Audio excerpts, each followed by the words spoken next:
Okay, good afternoon everyone. Before we begin, may we do a sound check. Cheryl, Erica, Joanne, J. Mark, Melissa, Cheryl, Mary Joy, Christine Joy, Irene, Joy Bell, Erica, Didre, are you with me? Who else? And the rest, antayin natin saglit. So we're now on the other half of your subject, which is set theory, because the first part, the previous lessons were all on logic. Okay, so for this afternoon, we will talk about sets, operations on sets, relations defined on a set, the Cartesian product, partially ordered relations, and posets. We begin by defining a set. Okay, although this is not your first time anyway to encounter a set. Okay, what is a set? A set is a collection. You might say a collection of numbers, a collection of things, a collection of objects, but please do not forget that it has to be well defined. Okay, a well defined collection of things or of objects or numbers. If A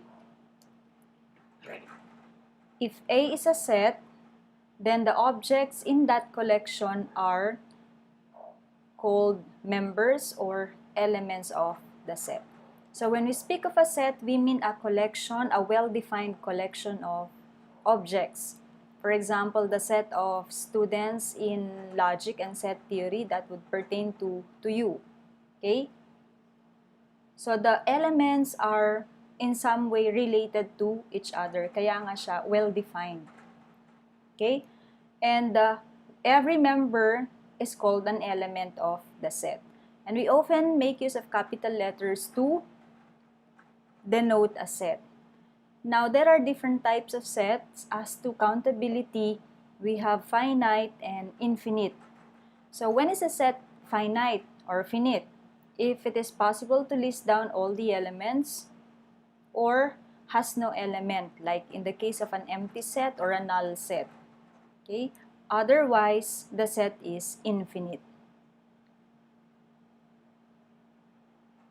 Okay, and the rest are okay. Yeah. Who is one tamad? Please type in your real name for recognition. Sino yung one tamad? Because I'm jotting down also the attendees. Mike, Dave, John, and Sheila. Okay, so additional for students. Now we proceed to set notation. How do we describe a set? Sino yung one tamad? Ay, ikaw rin yun. Okay. Okay. And Lizelle is also joining us. Okay, so we have the following set notation. To name sets, we often make use of capital letters or uppercase letters of the alphabet. And this is the symbol for element. A is an element of A. This one is for non-member, not an element. A is not an element of A. And now going back, we often make use of R. Okay. R to represent the set of real numbers. So the moment you see this, X is an element of R, that would mean X is any real number. Means that X is a real number. How about this? We often make use of the letter Q to represent the set of rational numbers. Yes, rational. Yung R is your set of set of real numbers. Okay, real numbers. And Q is your set of rational numbers. Rational numbers. And you know what rational numbers are? A number that could be written into the form A over B, where A and B are integers, but such that B should not be equal to 0, because division by 0 is not defined. Okay? So what would this mean? What would this mean? Remember this symbol in logic. What do we mean by this? Is it intersection or union, conjunction or disjunction? Can you recall this one, this sign? The caret sign. Is this caret? Yes. What does it imply? Conjunction or disjunction? Okay, what does it mean by this then? X is an element of the set of rational numbers greater than 0. This one is intersection, yes? Means that X is a positive rational number. Okay? Next, empty set. Okay? Empty set, this is how we denote an empty set, a null set. What about a universal set? Universal set is the set consisting of all elements under observation or under consideration. So we make use of U. Next, what do we mean by this? N of A. N of A is the cardinality of a finite set. And when we speak of cardinality, we mean number of elements. Ilan ang miyembro nung set? That's the cardinality of a set. Okay, cardinality of a set. Next. So, how do we name sets? Using capital letters or uppercase letters. How do we describe sets? There are two ways by which sets are or could be described. One is by listing or the roster method. So you simply list down all the elements and each element is separated by a comma. And the order of the elements is not important. Okay? Next, the rule method. The rule method, this is an example. Okay? And clause, a rule that states how the elements are generated in a pair of brackets, braces rather. Is this a brace or a bracket? Braces. Okay? X such that, then the description of any element X. So this is stating a rule. Okay? This is a rule that generates the elements of that specific set. So there are two ways then by which we could describe a set. Either list down all the elements separated by a comma and closed in a pair of parentheses, braces rather, or state a rule that generates the members of the set. So note, not all sets can be described by both methods. And the order of the elements in the roster method does not matter. Okay? Because anyway, hindi siya ordered set. Okay? Hindi siya ordered pair, gaya nung ordered pair natin na sa points on the Cartesian plane. Okay, so the order is not important. Examples of sets are the following. Okay, collection of counting numbers less than 6. Yan, so there are two ways by which we could write this. Okay, list down all the elements. Okay, counting numbers are the natural numbers, and your natural numbers start with 1. So, less than 6, you'll have 1, 2, 3, 4, and 5. And enclose the elements in a pair of braces. Next, the other way of writing this is by using the rule method. So, state a rule. How do we read this? Set of all x such that it's a set of all x's such that x is a counting number less than 6. And that's it. Okay, and what is the cardinality of the set?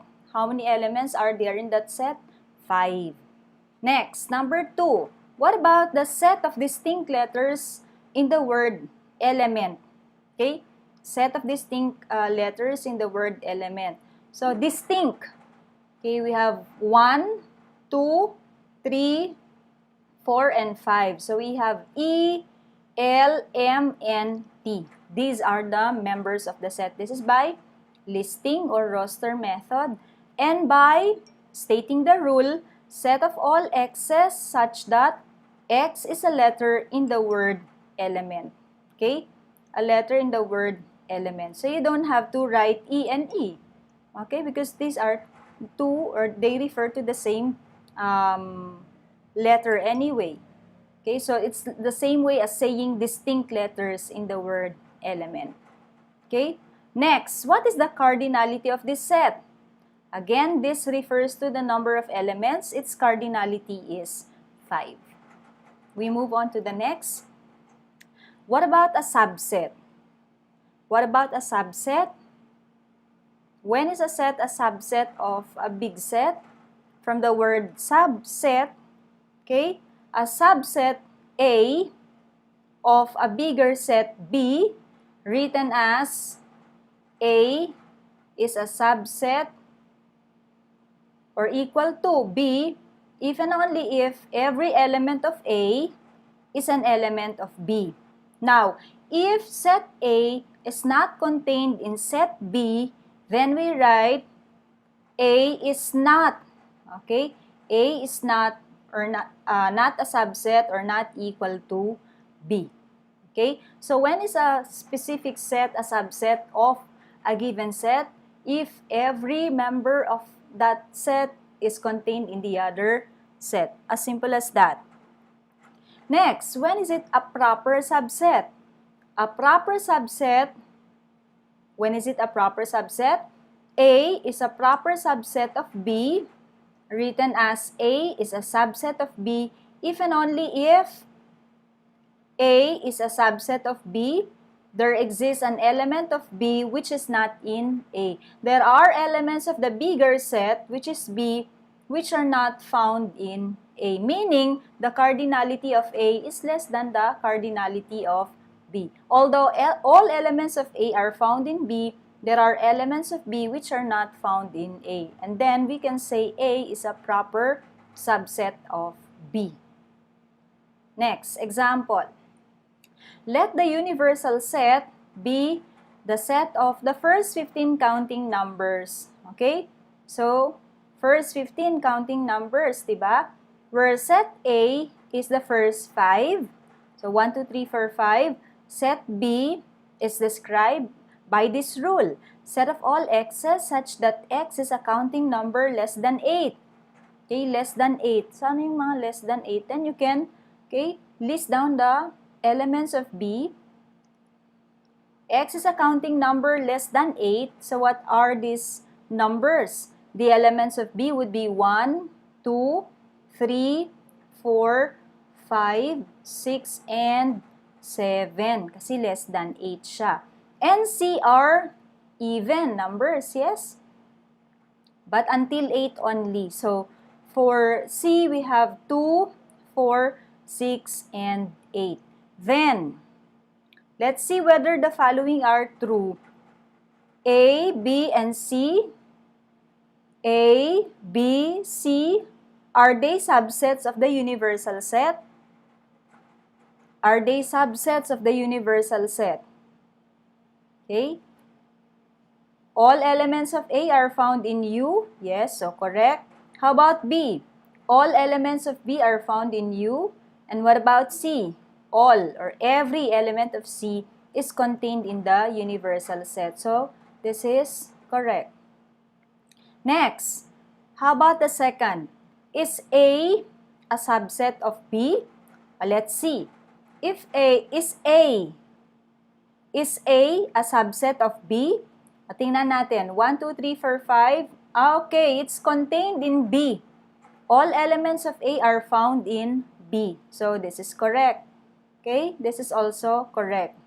How about the third? C is not a subset. C is not. Take note of the slash here, meaning it's not. C is not a subset of B. Why? Because of this element. Okay? There is one element in C, one element of C rather, which is not contained in B, and that is 8. So, this is still correct. Because it says it's not a subset. Next, is A proper? Ito, wala yung ganito, ano? It's a proper subset. Let me write that. Proper subset of B. Is A proper subset of B? When is it a proper subset? If there are elements of B which are not found in A. Okay, what is A? Okay, 1, 2, 3, 4, 5. A is 1, 2, 3, 4, 5, and B has two elements which are not found in A, 6, 7. Therefore, this is right. Okay, so this is also correct. And lastly, A, B, C are proper subsets of the universal set? Yes. Okay, this is also correct. Now, we proceed to the next. So, you responded, okay, yes, yes. So, yung kanina who answered conjunction, did Ray and Mike. Okay? Next. Some properties of sets, of subsets rather. Let A, B, and C be sets. We have the reflexivity property. A is a subset of A. A is a subset of A. Yes, because every element of A is contained in A. So as a set is a subset to itself. Okay? Or the set itself, sorry, may I erase this one?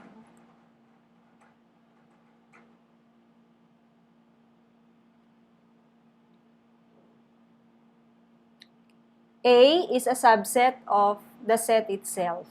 Next, what about transitivity?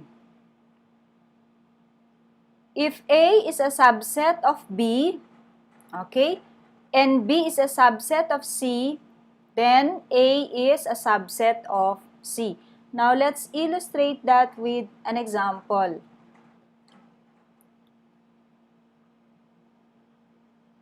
So, the bigger set here must be C. Okay? The biggest rather, because we are comparing 3. So, let C be, let's say, 1, 2, 3, 4, 5. And let B be 1, 2, 3. And let A be 1, 2. Okay, let's see. If transitivity holds, although properties na ito, pero ipapakita lang natin. A is a subset of B.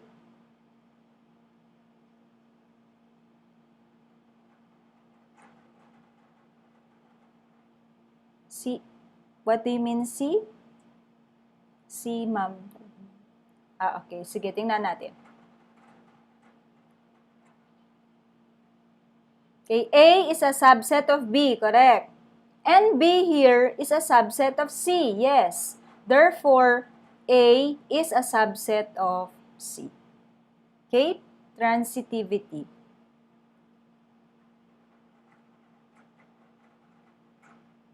Some of the sets, subsets of the set of real numbers are your N, referring to the set of natural numbers. Okay, W for your set of whole numbers. I mean C po should be the correct. Yeah, I mean C should be the largest. Okay, that's it. C is the largest set, followed by B, and then A is the smallest set. Correct. Jack Race is right.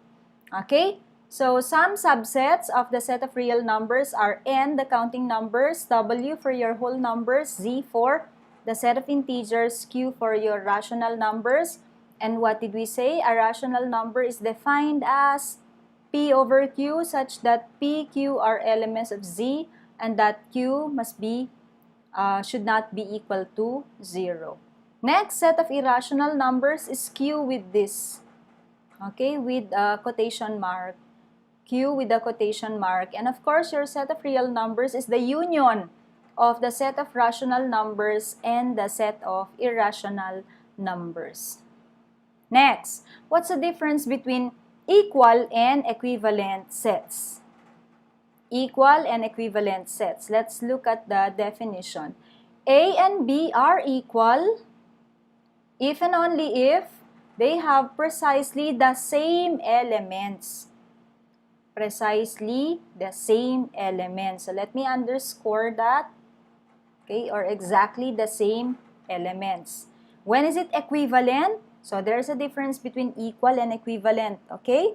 So equal, exactly the same elements. But when we speak of equivalent sets, when are two sets equivalent? If the cardinality of A is equal to the cardinality of B. Meaning the number of elements of A equals the number of elements of B. Ganun lang ang equivalent sets in terms of the number of elements. So again, cardinality of A is equal to the cardinality of B. Okay, let's look at the example. Let our universal set, or let U, be the set of all x's such that x is a letter in the word escape. Okay? Escape. So let's list down the elements of U. Okay, we have E, S, C, A, P. Do I have to write E? Once more, hindi na. Kasi may E na dito. Okay?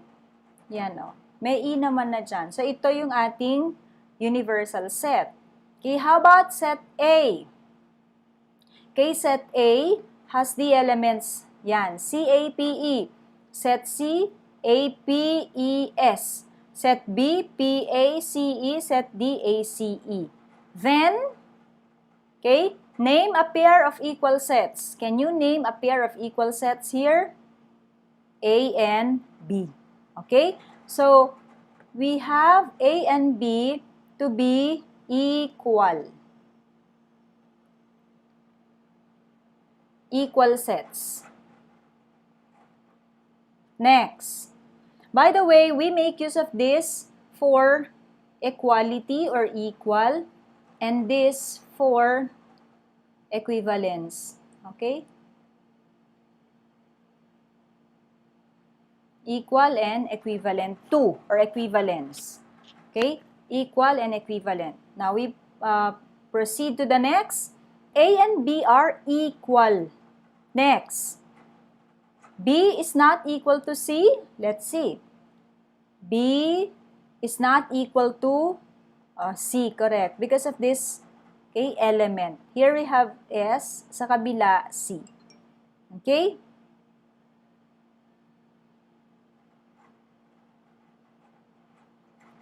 Next, A is not equal to C. A is not equal to C, yes. A is not equal to C. Okay, because of these elements, they are not the same. Jekri said, correct. If A is equal to B, then A, yes. Kasi equal siya. So, right away, equivalent na yun. You're right. Okay? Next. A is not equal to D. A not equal to D. Okay? Next. A is equivalent to B. Yes. Because these two sets are equal. Next. B is equivalent to C. Let's see. Yes. Cardinality of C is 4. Cardinality of B is 4. So, equivalent. A, cardinality of A, 4. Cardinality of C is also 4. And therefore, they are equivalent. Okay? So, equivalent.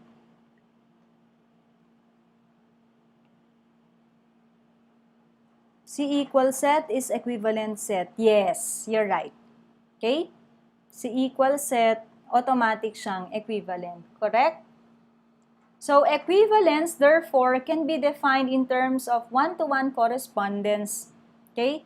If sets A and B are equivalent, then there is a one-to-one correspondence between and among their elements. So, ito, one-to-one correspondence. Kasi 4 siya, 4 dito. So, we can put the elements into one-to-one correspondence with each other. Because their cardinality, number of elements are equal. Now, we move on to the next. Venn diagram. What is a Venn diagram? And have you seen a Venn diagram? Ito siya, meron na pala dito sa screen ko. Okay, so this is an example of a Venn diagram. We make use of Venn diagrams too, but equivalent sets may or may not be equal sets. You're right. Okay, so going back to that problem. So looking at A and B, A and C rather, A and C are then, equivalent. But are they equal? Again, A and C are equivalent. However, they are not equal. So you're right. Very good observations. Okay? So J. Mark said, if sets are equal, then automatic equivalent. And Jack Chris said, if sets are equivalent, but equivalent sets may not be equal sets. So that's not automatic. Okay? Because remember, the elements must be exactly the same.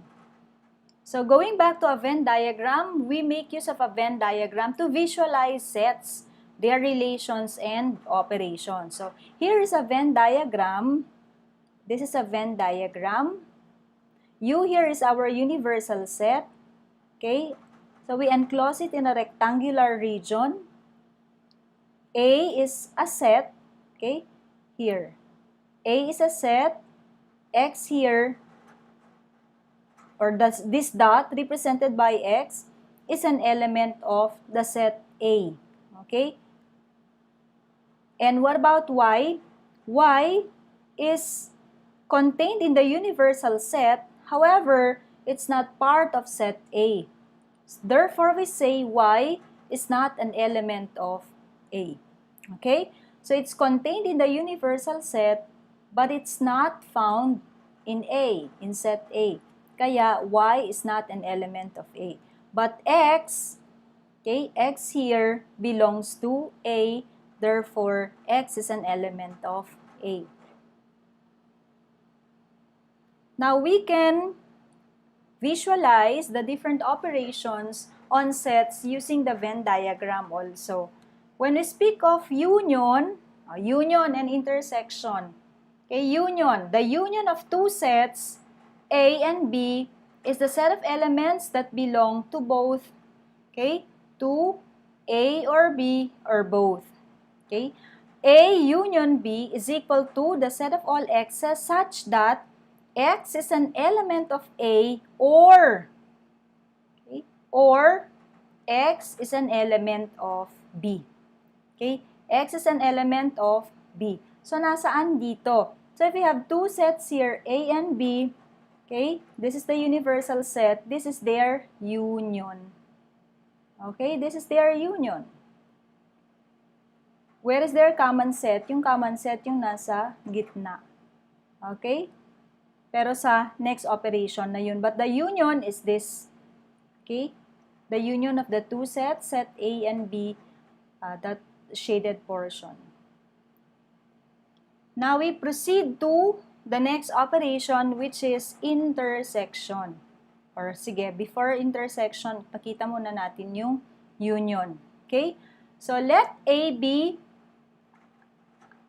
the set consisting of the elements 1 to 4 and B be 0, 2, 4, 8, 9. What is A union B?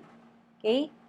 A union B will be, okay, 0, 1, 2, 3, 4, 8, and 9. So just put this together. And are there common elements?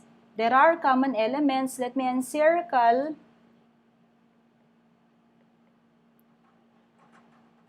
the common elements are, we have here 2, yan, and 4. So these are the common elements, and that's what we call the intersection of the two sets. Ayan. The intersection of the two sets is the set consisting of the elements 2 and 4. But the union of the two will be 1, 2, 3, 4 plus 0, 8, and 9. Put them together and you'll form this set.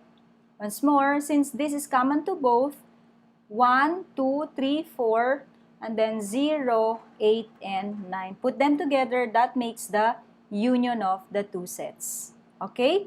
Now we proceed to the next operation, which is intersection. Okay, by definition, the intersection of two sets A and B is the set of elements that belong to A and B. That which is found in A, which can also be found in B. So, common element. So, yung kanina, ano yung intersection ng dalawa? It's 2, 4. 2 is found in A, 4 is found in A, 2 2 is found in B, 4 is found in B. So the intersection of the two sets is this set. Okay. So intersection is the set of mathematical elements common to two or more sets. So you're right, Erica. Okay? Next. Okay, in terms of the Venn diagram, nasaan yung intersection dito? Asan yung intersection? Ito. Ang intersection, ito lang. Common elements. Okay? Where did the two circles meet each other or intersect each other, or this portion is part of the first circle, if I may assign this to be the first circle. It's 3 o'clock. This is the second circle. This part is also a part of the second circle, and therefore this is their intersection. Common part. Okay? Common element. Now we move on to the next. Now, given sets A, B, and C, yung overlapping part sa gitna, yun. Okay, eto siya. Overlapping part sa gitna. You're right, Didre. Next, sets A, B, and C. Given two sets or three sets, A, B, and C. A union A union A is A itself. Okay? And A intersection A is A itself. Next, if A is a subset of B, if A is a subset of B, meaning all elements of A are contained in B, okay? If A is a subset of B, then what then is the union of A and B? A union B is B, okay? A union B is B because every element of A is already in B, okay? Next, and A intersection B is equal to A. Okay? All elements of A are contained in B. Therefore, ano yung mga common elements nila? Ito yung elements ni A. Okay? So, A. Next, if A intersects B, or if the intersection of A and B is a null set, okay? If the intersection of A and B is a null set, then A and B are said to be disjoint. Okay? Walang common element. For example, let A be the set of, okay, the letters A, B, C, and let B be the set D and E. Okay? So what's the intersection of the two? A intersection B, do they have a common element? Do they share the same elements? Wala. Okay? So their intersection is a null set. Okay? Disjoint. So if the intersection of two sets is a null set, then the sets are disjoint. Next, some of the properties na to. Some of the properties, given sets or laws, sets A, B, and C, we have distributive law. I think you did this also when you discussed about conjunction, disjunction, di ba? Pareho lang yung rules. But this is in terms of sets na A union B intersection C, A union B intersection C is equal to, yan, by distributive property, okay, A union B intersection A union C. And if we have A intersection B union C, we have by, again, distributive property, A intersection B union A intersection C. Next, commutativity. So to commute, to change places, yes? Okay, change the order. A union B is the same as B union A, does not matter. And then A intersection B is also equal to B intersection A. Next, associativity. So associativity, changing the grouping. Okay? Grouping. Yung commutativity has to do with order, pinagbaligtad. Okay? And when we speak of associativity, this has to do with grouping. If we have A union of the union of B and C, then that's the same as the union of A and B union C. Ito lang yung parenthesis binago. That's grouping, di ba? What is a parenthesis for in mathematics? For grouping. In like manner, if we have A intersection of B intersection C, okay, that's the same as the intersection of A and B intersection C. That's associativity, distributivity, and commutativity. How about difference? Okay, so we're done with union, intersection. Now we move on to difference. The difference of two sets, A and B, is the set of elements in A which are not in B. Elements in A which are not in B. And how do we write that? That's A minus B. Or A, ito. This is another way of writing it. And this is the set of all x's such that x is an element of A and natakpan ko. Wait.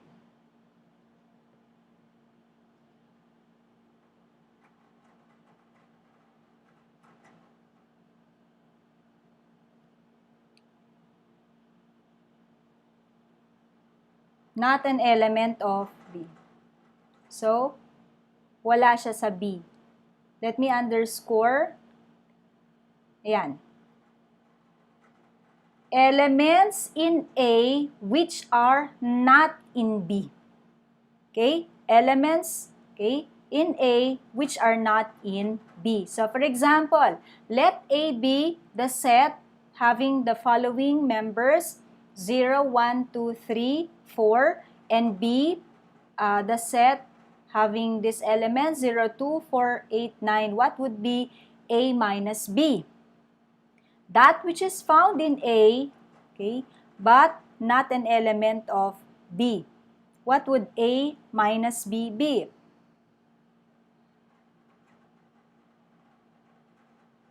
Okay, A minus B will be what? Is this correct? And B minus A, is this correct?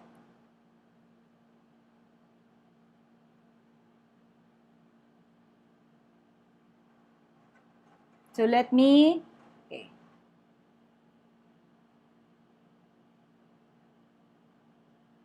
0 is found in B, yes? Okay, 0 is found in B. 1 is not found in B. Can you find 1 in B? Wala. So, did it satisfy this? Yes. Okay, so 1. Next, 2 is found in B. There it is. 3, is it found in B? Wala. So, I'm going to write, yes, 3 here. Is 4 found in B? Meron. Okay, so 1, 3. Okay, 1, 3. Eh, yung mamaya tanongin niyo ako, Mama, yung 8 and 9, anong mangyayari sa 8 and 9? Remember, these are not elements of set A. What did we say? It should be an element of A which is not found in B. How about B minus A? Baligtad. Okay? B minus A. So, for B minus A, it's an element of B which is not found in A. Okay? An element of B not found in A. So, tingnan natin. 0. Is 0 found in A? Meron. Okay, 2. Is 2 found in A? Meron. 4. Is 4 found in A? Can you find 4 in A? Yes. How about 8? Can you find 8 in A? Wala. So, I'm going to write 8. We proceed. 9. Is 9 found in A? Wala. And so, I'm going to write 9. So, that's it. B minus A is equal to 8, 9. A minus B equal to the set whose elements are 1, 3. Okay, that's it. 8, 9. How about complement of a set? Complement of a set. Now, let's look into the definition. Let A be a subset of the universal set U. The complement of A is the set of all elements of U which are not in A. So, in your Venn diagram, nasaan yung complement ni A? Okay? All elements in the universal set which are not contained in this set, edi ito. Okay? So, ito yon, yung outside the circle, but within the, okay, the rectangular region. Okay? So, within the rectangular region. So, this is the complement of the set A. And how do we write that? A prime. Okay? Or A complement. Now, A complement or A prime is the set of all x's such that, okay, set of all x's in the universal set such that x is not an element of A. Okay? X is not an element of A. So, ito, yung mga nasa labas ni circle. Example, let U be the set of all x's such that x is a counting number less than 10. Ano yung mga counting numbers less than 10? So, what will your U be? U will contain which elements? Counting number less than 10. 1, 2, 3, 4, 5, 6, 7, 8, and 9. Yes, parang A minus U siya. What A minus U? Mayroong mga bagong pasok. Okay? So, let's go back. Ano na yung hinahanap natin? A. Okay, so if this is A, okay, and A has the elements 3, 5, 2, 8, 9, and our universal set is this, then what would be A complement? Okay, elements of the universal set which are not found in A. Okay? Elements of the universal set which are not found in A. Okay, so, yan, 1, and then 4, then 6, walang 6 dito. U minus A, anak. J Mark, it's U minus A, Okay, element of U which are not found in A. Baligtad yung sinabi mo. A minus U, U minus A. Elements of U, yan, element of U, yan, you're right, U minus A. Element of U na wala sa A. So, wala sa A, si 1. Ano pa? Si 2 meron si 3 meron, si 4 wala kay A. And then 5 meron, 6 wala kay A, si 6. Then 7 wala rin. 8, 9 meron. Okay? So it's correct, U minus A. Okay, U minus A. So the complement then is 1, 4, 6, 7. Next, we proceed to Cartesian product. Unless there are questions. Let me check the time. 3:12. Next, Cartesian product. An ordered pair is a sequence of two numbers A and B denoted by A, B. Ordered pair, we cannot interchange the places of A and B, kaya siya ordered pair. A, B na. Okay? The Cartesian product A cross B, how do we read this? A cross B of sets A and B is the set of ordered pairs A, B such that, or where A is an element of the first set and B is an element of set B. So it's the set consisting of all ordered pairs. So when we speak of Cartesian product, it's a set of ordered pairs, okay? Set of ordered pairs. Cartesian product A cross B is the set of ordered pairs AB such that the first number A comes from the first set, set A, and the second number B or the second coordinate comes from set B. So for instance, let A be the set whose elements are 7, 8, 9, and B 1, 2. Then what is A cross B? Set of all ordered pairs. Okay? All ordered pairs A, B. The first element comes from the first set. So, pwedeng 7, 1, 7, 2. Diba? So, yun. 7, 1, 7, 2. Gumamit tayo ng 7, 1, 7, 2. Next. pwedeng ipares natin si 8-1 and then 8-2. Ayun siya. 8-1, 8-2. Next, pwedeng 9-1, 9-2. There. 9-1. Okay. 9-1 and 9-2. So this is A cross B. Set of all ordered pairs such that the first number comes from set A and the second number comes from set B. How about the other way, B cross A? Okay, what is B cross A this time? All first elements must come from B and all second elements must come from A. Baligtad. Okay, so all first elements could either be 1 or 2. Pwedeng 1-7, yun, 1-7. Okay, pwedeng 1-8, yun si 1-8. Next, pwedeng 1-9. There, you have 1-9. Next, 2-7, you have there 2-7.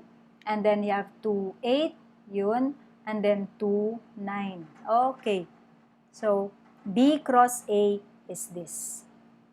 So it consists of ordered pairs. That's the Cartesian product. Sige nga, can you list down or jot down all the elements of this? Correct, correct. Okay? Very good. The cardinality of, very good. The cardinality of is equal to, yes. Okay, kasi 3 to, 2 ito, 6 na ordered pairs. Okay, correct? 1, 2, 3, 4, 5, 6. 1, 2, 3, 4, 5, 6. Okay. Or, you may also make use of an arrow diagram para hindi kayo malito if you want to create or to list down all your ordered pairs. Sana tayo. So if you have another one, if you have set, let's say, set A has the elements A, B, C, and set B has the elements O, E, I, then A cross B is simply, okay, you can use arrow diagram or mapping A, B, C. This is your set A, di ba? And your set B are O, E, I. So, O, E, I. O, E, I. O, E, I. That's it. Okay, yan. So, you'll have how many? Okay, 3 times 3, that will be 9. Okay, so you're right. So, your Cartesian product here will be A cross B equals, okay, AO, AE, AI, BO, BE, BI, CO, CE, and CI. So, you're right. Okay, CI. There should be 9. Okay, very good. Okay, 9. Now, we move on to the next. Other questions on Cartesian product. So, if I would ask you now, what's the Cartesian product of R cross R? R cross R. R, the set of real numbers. Set of real numbers. Set of real numbers. Bakit kaya siya tinawag na Cartesian product? Sige nga, tingnan ko nga. Can you picture out R cross R? Aning R cross R? At bakit siya tinawag na Cartesian product? R cross R. In fact, these are just subsets na to. Subsets of the Cartesian product. Anyone? Cartesian product. The word Cartesian. Cartesian. The word Cartesian, what reminds you of the word should I say, what are you reminded of if you hear of the word Cartesian? You are reminded of the x and y plane, yes? Your x and y plane, Cartesian plane. Okay, x and y, because your set of real numbers, okay, your set of real numbers, diba, could be geometrically represented by, yan, correct, r cross r. In fact, it's the Cartesian plane. Okay? R cross R is the Cartesian plane. It's the Cartesian plane. Remember that the set of real numbers can be put into a one-to-one correspondence with the set of points on the line. Okay? Sabi nyo nga, R is infinity. In like manner, the set of points on the line are infinitely many. And in fact, to each point on the line, there corresponds a real number. Remember that from ruler postulate in your geometry? Diba? Every point corresponds to a real number. So, ilang real number to? Ito, R cross R. Ito, real number line din to, diba? That's your R cross R in fact. Kaya siya tinawag na Cartesian product. It's your Cartesian plane. Every point on the Cartesian plane is denoted by xy, a pair of real numbers. X is an element of R, y is an element of R. Kaya siya Cartesian product, Cartesian plane. Okay? So that's it. We proceed to the next. What is your idea of a relation? Relation. Ano kaya yan? Relation.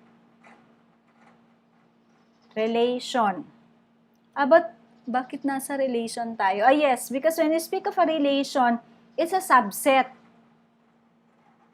It's a subset of the Cartesian product. Okay, so let A be 1, 2, 3, 4, 5, B be 1, 2, 3, 4, 5. What will A cross B be? What will the elements of this be?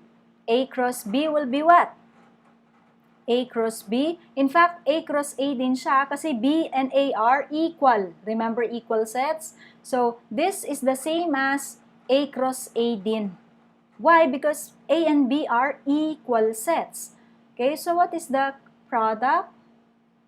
Okay, with 1, 1, okay, 1, 2, 1, 3, 1, 4, 1, 5. May 1, 6 ba? Wala. Hanggang 5 lang tayo. 2, 1, 2, 2, 2, 3, 2, 4, 2, 5. Next. 3, 1, 3, 2, 3, 3, 3, 4. Okay, 4, 1, 4, 2, 4, 3, okay, 4, 4, 4, 5, then 5, 1, 5, 2, 5, 3, 5, 4, and 5, 5. Okay. 25 lahat. Correct. Okay. Ito, yung pangalawa. Can you list down all the elements of this? Set of all ordered pairs A, B, such that the first number A is greater than B. Sige nga. The first number A is greater than the second number. First number is greater than the second number. Can you list down all the elements of this? Identify the elements nga. Sige, one by one. Such that the first number is less than the second. Can we identify the elements of this set na? The first number is less than the second. Is this part of the set? 1, 1? Is it? Is it part of the set? So, dito na lang tayo tingin. Para hindi na tayo magsulat. May I erase this first? Okay. So, dito tayo tingin na lang and then sulat natin ito later. Is this part of the second relation? Shall we include this? Okay, take note, condition says the first number must be less than the second number. So automatically, we cross this out. Okay, how about this? Does it satisfy, okay, the condition, the rule for number 2? First number is less than the second. Correct. So I have to write here, okay, the first pair, 1, 2. Okay, next. So, lahat na ba ito kukunin ko hanggang kay 1, 5? Yes. Okay, so 1, 2, 1, 3, okay, 1, 4, 1, 5. Okay, 1, 5. Next, 2, 2, 1, 2, 2, 2, 3, diba? 2, 3, 2, 4, and then 2, 5. Next, 3, 1, 3, 2, 3, 3, 3, 4. And then 3, 5. Next, 4, 4, 3, 4, 4, 4, 5. Anything else? Meron pa ba? Wala na. So how many ordered pairs for letter B? 1, 2, 3, 4, 5, 6, 7, 8, 9, 10. 2, 4, may 2, 4 na ba tayo? Meron, may 2, 4 tayo. May 2, 4 tayo, may 2, 5, 3, 4, 3, 5, and 4, 5. So, that's for number 2. Okay, until 4, 5 only because we cannot include also 5, 5. So, this is an example of how do we call this? A relation. This is an example of a relation. These are relations, subset of the Cartesian product. Because when we speak of Cartesian product, we mean R cross R. Okay? So, Cartesian product here, ito talaga yung R cross R. Okay? R cross R, set of real numbers by itself, cross to the set of real numbers. Okay, so 10 elements were generated for letter B. Next, now that you know what a relation is, we now proceed to a special type of relation called equivalence relation. May equivalence set, meron ding equivalence relation. When is a relation considered to be an equivalence relation or ER? Okay, let's look into the definition. Let A be a set, so a set. R be a relation on set A. R is an equivalence relation if and only if R is, it should satisfy 3 properties RST. Hindi, hindi pangalan ng politiko, kundi RST. For reflexivity, symmetry, and transitivity. Okay, RST. If the relation satisfies all the 3 conditions, then that relation is an example of an equivalence relation. What are those properties once again? Reflexive property. A is an element of R. Or we say A is related to A. Okay? A is related to A implies that this ordered pair is found in the set. Next, symmetric property. Symmetry. Yes. Kaya nga sabi ko, hindi pangalan ng politiko, RST. Para shortcut, mabilis tandaan. Okay, symmetric property. If AB, if AB is an element of R, then BA is an element of R. Okay? If AB is found in the relation, then BA must be found in that relation too if it should satisfy symmetry or symmetric property. I mean, if the ordered pair AB is found in that relation and BA is also in that relation or set of ordered pairs, then symmetry is satisfied, symmetric property. Next, transitivity. If the ordered pair AB is in R, element of R, and BC is in R, then AC must be in R. Okay, for transitivity to be satisfied. Or, okay, in terms of this, kasi ginamit ko to, if A is related to B, then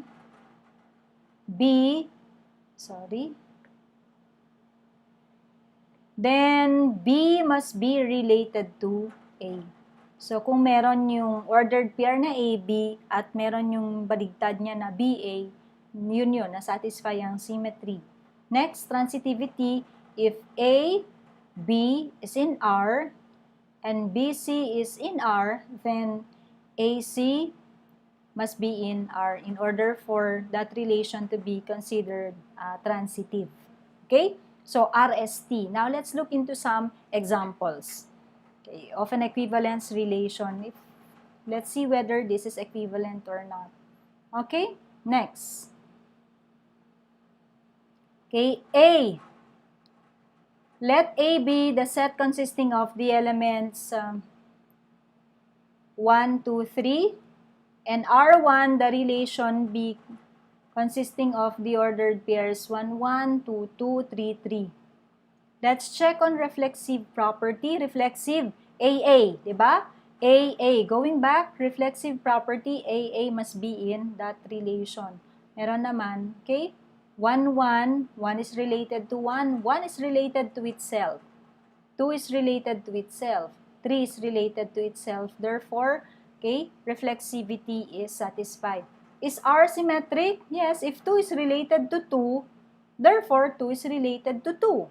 If 1 is related to 1, then 1 is related to 1. If 3 is related to 3, therefore 3 is related to 3, 3, 3. So, symmetry is satisfied. And even transitivity.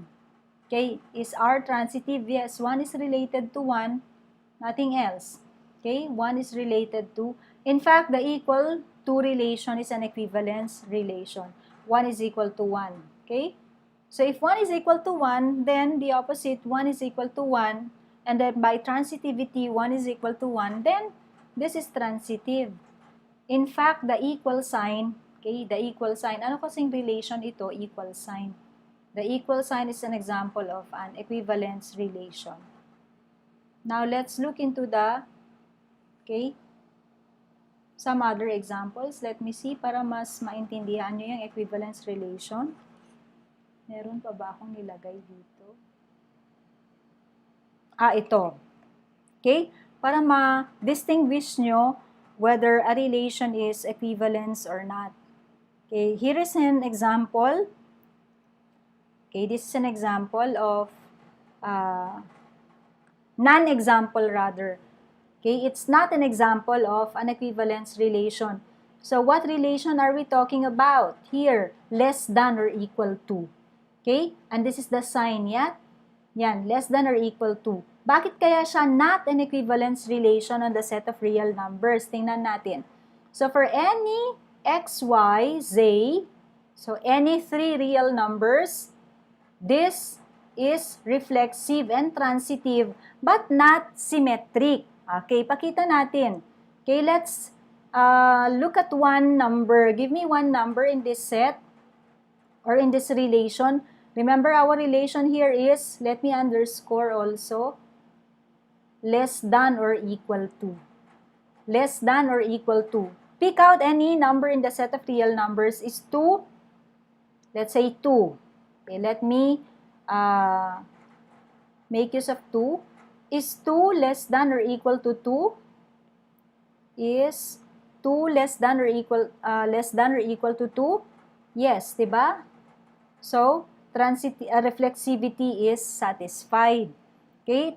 X is, in general, X is less than or equal to itself. X is, okay?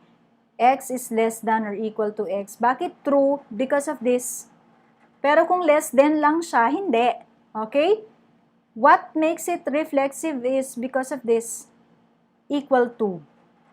Okay? X is less than or equal to X. It's true. Number 2. How about symmetry? Let's take a particular example. Okay? Take a particular example. Okay. 2, you know for a fact that 2 is less than or equal to 3. Yes? Okay? Now, take the opposite or pagbaligtarin natin. Is this true? Is this true? Yes, true yan. Pero pag binaligtad natin, is 3. Checking on symmetry na tayo. Kanina, we checked on reflexivity and it is satisfied. Checking on symmetry, you know that 2 is less than 3. Correct. But, if we interchange the places of 2 and 3, is 3 less than or equal to 2? This is the question. Is 3 less than or equal to 2? Answer is no. Therefore, is it symmetric? No. 3 is not. Okay, 3 is not less than or equal to 2. Therefore, it is not symmetric. Not symmetric. Unlike yung kanina na example natin, equal sign siya eh. Okay, 2 equal to 2, baligtarin mo man, 2 equal to 2 pa rin yun. So, it's not symmetric. However, if we check on the third property, transitive siya. So, for instance, okay, third property, you know that 2 is less than or equal to 3.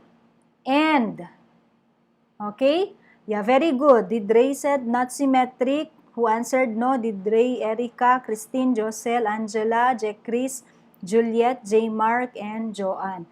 You know that, now we're checking on transitivity. So, yung kanina, checking on symmetry. Okay? Checking on transitivity, you know that 2 is less than or equal to 3. And 3 is less than or equal to 4. Now, by transitivity, we have AB, BC, dapat AC. Then, 2 must be less than or equal to 4. Is this true? Is this statement true? Is this statement true? Tama ba to? 2 is less than 4? Yes. Okay? Yes. So, transitivity is satisfied. So, ito yon. If x is less than or equal to y, and y is less than or equal to z, then x must be less than or equal to z. Okay? Tama siya. Transitivity is satisfied. However, the second property is not satisfied. Therefore, it is not, okay, not an ER.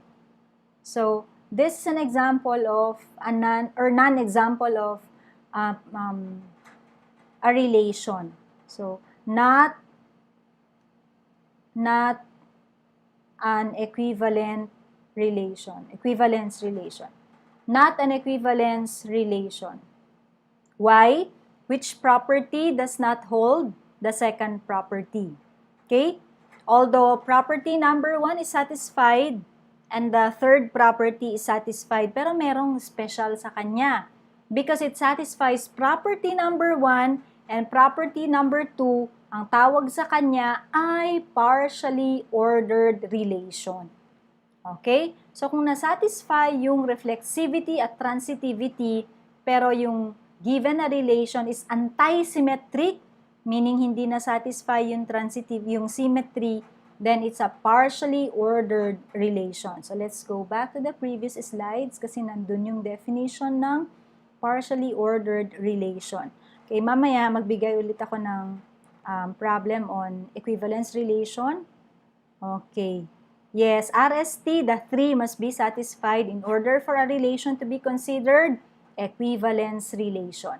Now, what is a partially ordered relation? Partial order relation, if and only if, ito, reflexive, not symmetric, and transitive. So, it's anti-symmetric.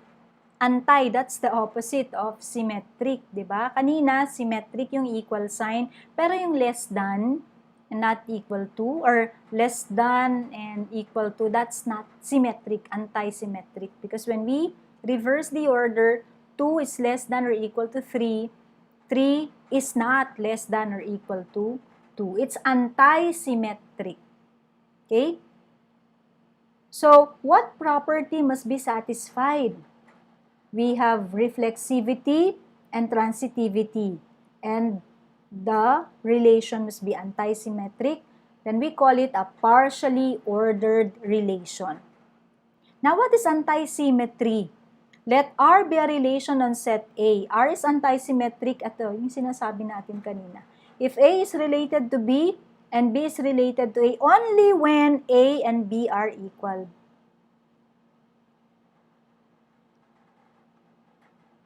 Pwede po bang? Hindi. Tanong ko, ma'am, pwede bang equivalent relation kung... Hindi. Kasi kasama ito sa definition, anak. Antisymmetric siya. Okay? Antisymmetric siya. Reflexive, transitive, and antisymmetric. So, we cannot consider equivalence relation to be partially ordered. Now, two fundamental partial order relations are, ayun na siya, less than or equal to, okay? And even the subset. Okay, subset relation on a given set. O, sige, pakita natin yung subset. Parang may example tayo kanina on subset, di ba? Pero no worries. Gawa na lang tayo. Okay, pakita natin. A, B, and C. Let's say A is 1, 2, B is 1, 2, 3, and C is 1, 2, 3, and 4. Para simple lang tayo. Okay, we check on reflexivity. Okay, reflexive property. Number 1. A is a subset of A. Agree? Yes or no? A is a subset of A. Is it reflexive? Yes. A is a subset of itself. Parang na-mention na natin yan a while ago. This is yes. So, reflexivity is satisfied. How about B? Symmetry. Okay. If A is a subset of B, pwede bang baligtarin? Then, B is a subset of A? Question mark? Pwede ba? Looking at this, is A a subset of B? Correct. Diba? In this case, okay, this is very specific naman yung example natin. A is a subset of B, correct. However, if we, okay, interchange their places, checking on symmetry. Okay, checking on symmetry, diba sa symmetry natin, kung merong ordered pair na AB, dapat merong ordered pair na BA, pagbaligtarin natin. Tingnan natin, symmetric ba siya? Hindi. Okay? Because B is not a subset of A. Because B is a bigger set. B is in fact bigger than A. So, correct. Chris said it's antisymmetric. Okay? So, here our answer is no. In fact, this is true only when this and this are equal. So, it's antisymmetric. It's antisymmetric. No, it's antisymmetric. Last, letter C. Yung transitivity kaya na-satisfy niya? Let's check on transitivity. Is it parang hindi consistent yung aking mga properties? Reflexive, this should be symmetric. Okay, symmetric para consistent tayo. Okay? So, transitivity. Anong transitivity? Sabi ng transitivity, kung may ordered pair na AB, then may ordered pair na BC. And therefore, merong ordered pair na AC. Okay? So, ito yun. A related to B, B related to C, then A must be related to C. Ito yung parang conclusion part natin. So, looking at this, is A, okay, let me use the same ink. A is a subset of B? Yes. And is B a subset of C? Correct? A is a subset of B and B is a subset of C. Then, tingnan natin. Then, is A subset of C? Okay, is A a subset of C? Yes. Okay, so yes, it's transitive. So, the relation subset of a set is a transitive, okay? Transitive relation, therefore, it is, okay? Now, reflexivity is satisfied, transitivity, but it's antisymmetric. Anong sabi natin kanina? If it satisfies the first and the third, however, the second is not, it's not symmetric. Saan na yun? Napunta yun? Okay, yun. Partially ordered relation. Okay? So, it's a partial order relation. Okay, I hope that is clear. Therefore, it's a poset. Correct, it's a poset. So, ito yung mga properties ng poset. Reflexivity, antisymmetry, and transitivity. R is partially ordered relation, and the set is a poset if it satisfies the 3.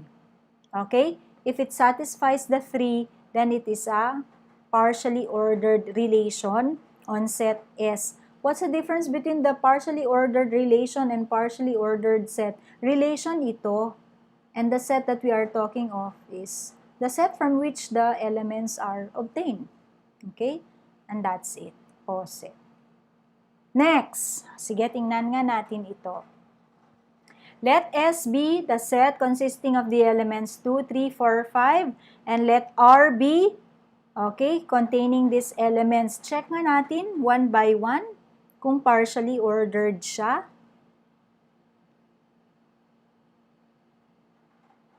Okay, 2, 2, reflexivity, dapat merong AA.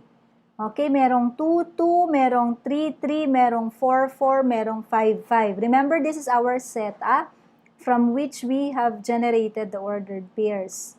Okay, next. Correct? Okay, so reflexivity is satisfied. Are you following? Next, how about symmetry? Okay, let's look at one. Okay, let's pick out one ordered pair, 2, 3. Kung may 2, 3, dapat may 3, 2. Meron bang 3, 2? O isa-isahin natin. May 2, 3. Meron bang 3, 2 dito? Wala.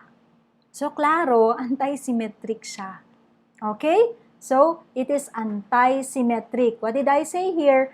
2, 3 is in R, however, 3, 2 is not in R. Okay, you can select again another ordered pair. Si 2, 5. Dapat may 5, 2. Sige, hanapin nga natin, may 5, 2 ba? Wala din. So, clearly, this is antisymmetric. You understand that? Okay. Yung transitivity. So, i-check natin isa-isa. Pwede namang isa-isa. Kung may 2, 3, okay, at may 3, 4, look, if 2 is related to 3, and 3 is related to 4, then there should be 2 related to 4. Meron bang 2, 4? Meron. Ayun. Next. Kung may 2, 4, okay, 2 is related to 4, and 4 is related to 5. 4 is related to 5. Dapat merong 2, 5. Meron bang 2, 5? Meron. 2, 5. Now, 2 related to 5. But 5 is related to itself. So, dapat may 2, 5. Meron ito siya mismo. How about 3, 4? Okay. Si 3, 4, 3 is related to 4. And 4 is related to 5. Therefore, by transitivity, 3 should be related to 5. Meron bang 3, 5? Meron. Meron eh. Okay? Next. Si 3 related to 5. However, 5 is related to 5. Therefore, meron dapat 3 related to 5. Meron si 3, 5. So, is transitivity satisfied? Yes. Okay? So, yes. Yes here. It's transitive. Yes. You can check on any ordered pair. Kung gusto mo, i-check mo si 2, 2. Si 2 daw related to 2. And here, 2 is related to 3. Therefore, by transitivity, 2 must be related to 3. So, 2, 3. Meron naman, 2, 3. Okay? So, every ordered pair, 2 pairs rather, okay, would satisfy transitivity. So, reflexive, transitive, but not symmetric. Therefore, it's a poset. Is it an equivalence relation? No. It's a poset, partially ordered set, and R here is a partially ordered relation. Is that clear? Tingnan natin yung mga example. Wala na. Okay, another one.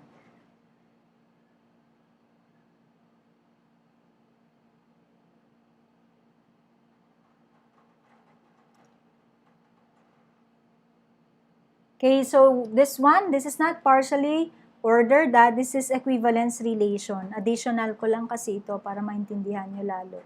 Okay, show that the relation R is an equivalence relation in the set A, which contains the elements 1 to 5, given by the relation R is the set of all ordered pairs such that the absolute value of the difference between A and B is an even number. Can you give me a member of set R? Sige nga, tingnan ko nga kung naintindihan nyo yung definition ng R dyan. Okay, give me an example of, or should I say, a member of that set? Give me a member of that set. Sana tayo? Ay, sana yun. Ay, ito.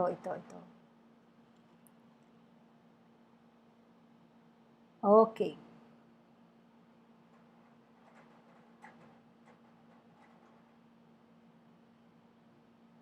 Okay. So, tingnan ko nga kung alam nyo. Ano to? This is the set, okay? And this is the relation from this set. Okay? From this set. So, ano yung mga elements ni R? Okay, tingnan ko nga. Ano yung mga elements ni R?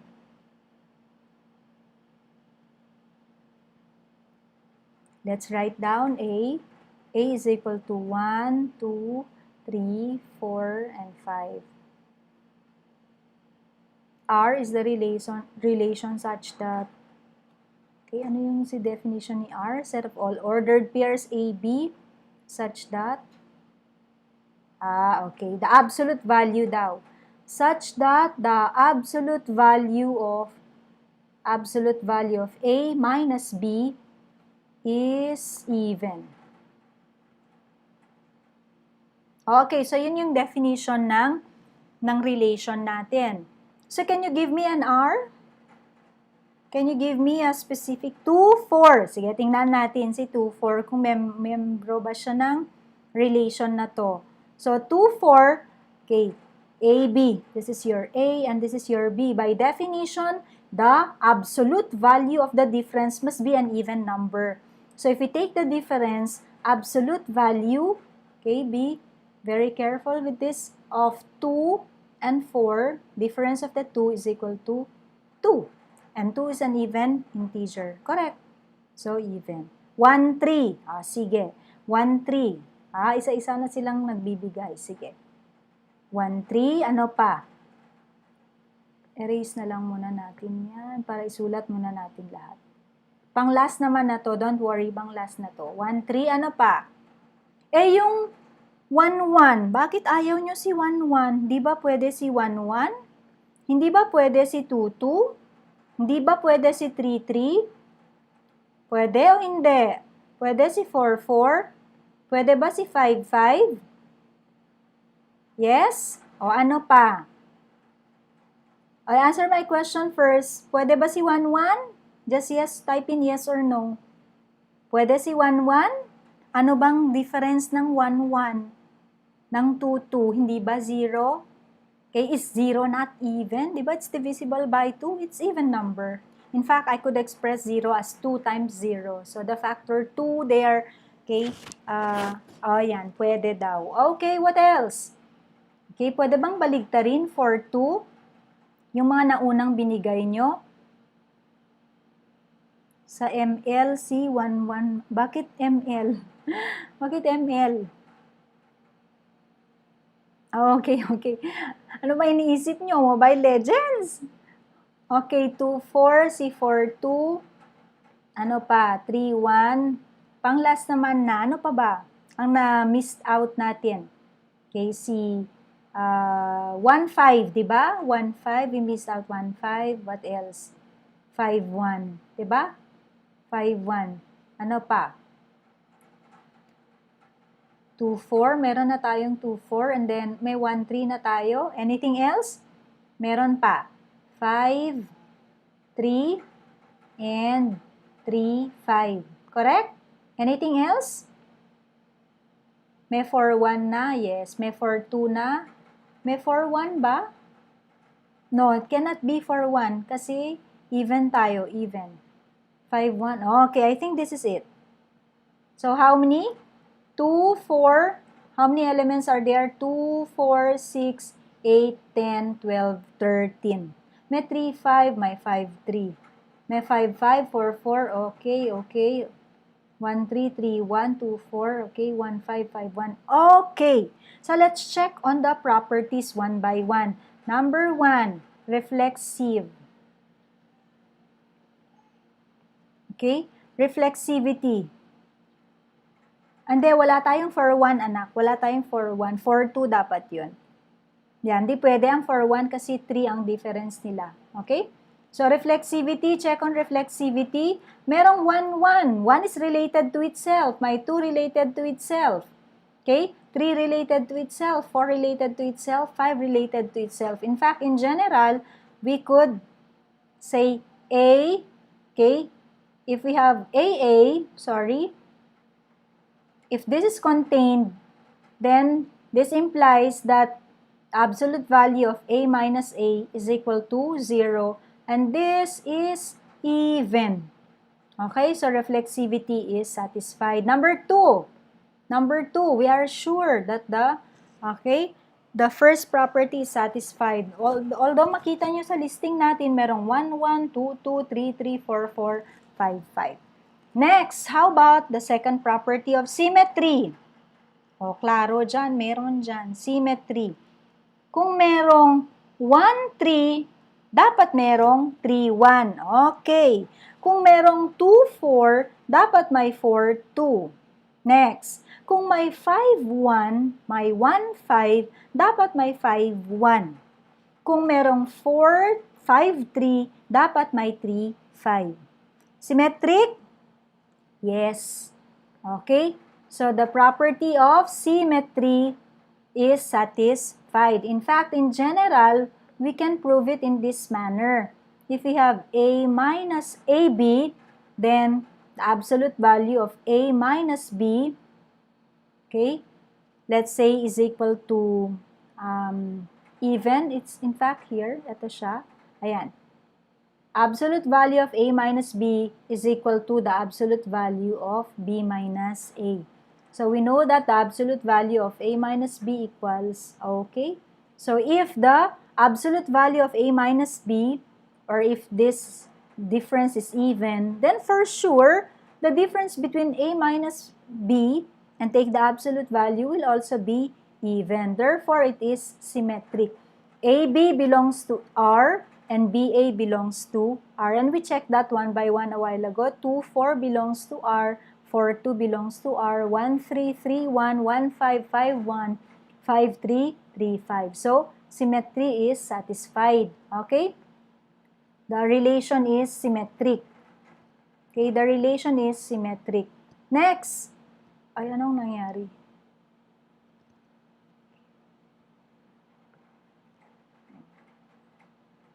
Last, transitivity. Okay, transitive ba? Is it transitive?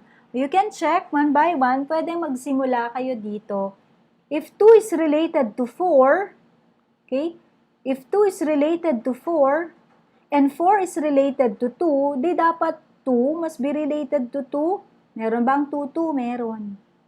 Next, if 1 is related to 3, and 3 is related to 1, therefore 1 must be related to 1. Meron ba? Merong 1, 1. If 1 is related to 5, and 5 here is related to 1, therefore 1 should be related to 1. Meron, 1, 1. If 5 is related to 3, and 3 is related to 5, therefore 5, 5. 5 must be related to 5. There it is. But in fact, you can prove this one in general as this. If AB is even, then A minus B is even. Now, similarly, if B minus C is even, if the difference between B and C is even, It's then 4 o'clock. the sum of even numbers is also even. So we can write it, okay? Or you can check from here na. So if AB is an element of R, BC an element of R, then AC is also an element of R, hence R is transitive. So this is an example of, another example of, I'm sorry, this is not partially ordered, huh? It's an equivalence relation. Okay, it is an ER, equivalence relation. Questions at this point? Meron pa ba tayo dito? Okay, partially ordered.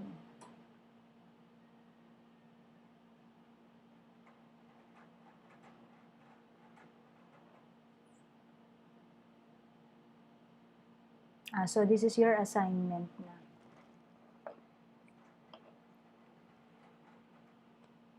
Because it's 4 o'clock here in my, okay, equivalence relation siya.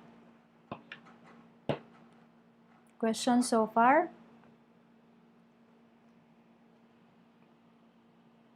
Okay, equivalence relation siya. Some other examples of partial, okay, orders are the following. So, less than or equal to, tapos na tayo dyan. And then, greater than or equal to, you can check this. Antisymmetric ito. Kasi if you have 3 is greater than or equal to, then 2 cannot be greater than or equal to 3. So, it's antisymmetric.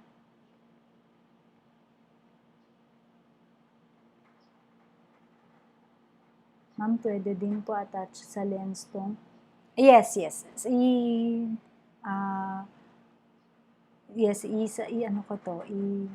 I-upload ko na lang sa lens. Yung last time ba, yung mathematical induction, na-upload ko o hindi? Please remind me. Check ko muna kung nandito. Sige, upload ko na lang ito. Okay, yung ating solutions. Okay, so that's it. That's the end of set theory. Okay, and that's the end of your logic and set theory.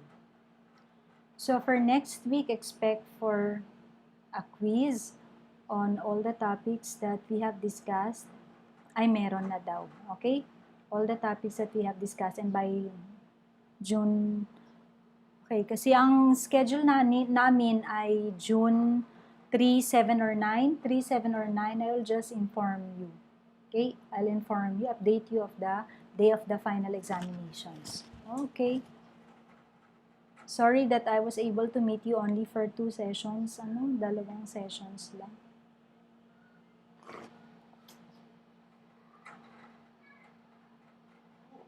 Sige, attach ko sa lens ngayon. I-forward ko sa lens. Okay, thank you very much for joining me this afternoon. I hope you learned something in our discussion today. If there are questions, please feel free to send me a message. Okay. So, yung sets naman parang review na lang ninyo yun. Kasi ginawa nyo rin yun sa mathematics in the modern world. Yes? Okay, thank you very much. Bye, everyone. What? What is it? What is it? Again? Bye. What will you tell them?